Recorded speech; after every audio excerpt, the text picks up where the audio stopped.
Autrefois, au concile de Constantinople, l'esprit a été éliminé. On a institué un dogme. L'homme n'est fait que d'une âme et d'un corps. Parler d'esprit est une hérésie.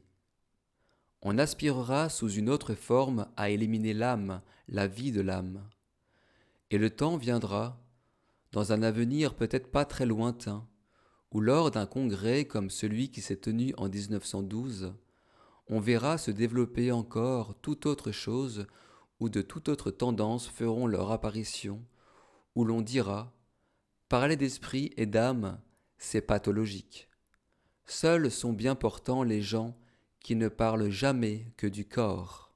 On considérera comme un symptôme pathologique le fait qu'un être humain se développe de façon telle qu'il en vienne à penser qu'il existe un esprit ou une âme.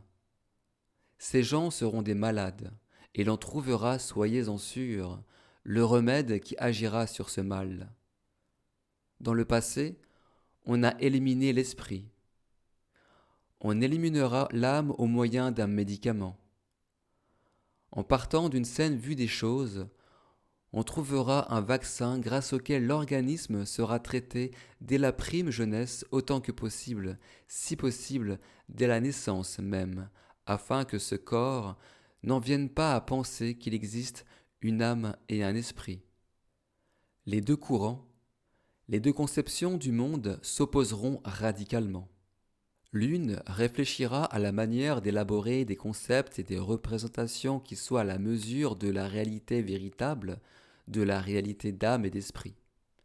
Les autres, les successeurs des actuels matérialistes, chercheront le vaccin qui rendra les corps sains, c'est-à-dire constitués de telle façon qu'ils ne parleront plus de ces sottises que sont l'âme et l'esprit, mais parce qu'ils seront saints des forces mécaniques et chimiques qui, à partir de la nébuleuse cosmique, ont constitué les planètes et le Soleil.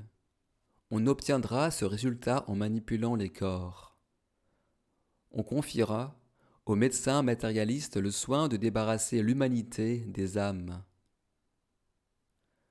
Oui, ceux qui croient qu'on peut prévoir l'avenir à l'aide d'idées qui jouent avec la réalité sont bien dans l'erreur. Il faut regarder l'avenir en utilisant des concepts pensés avec sérieux, bien fondés, profonds.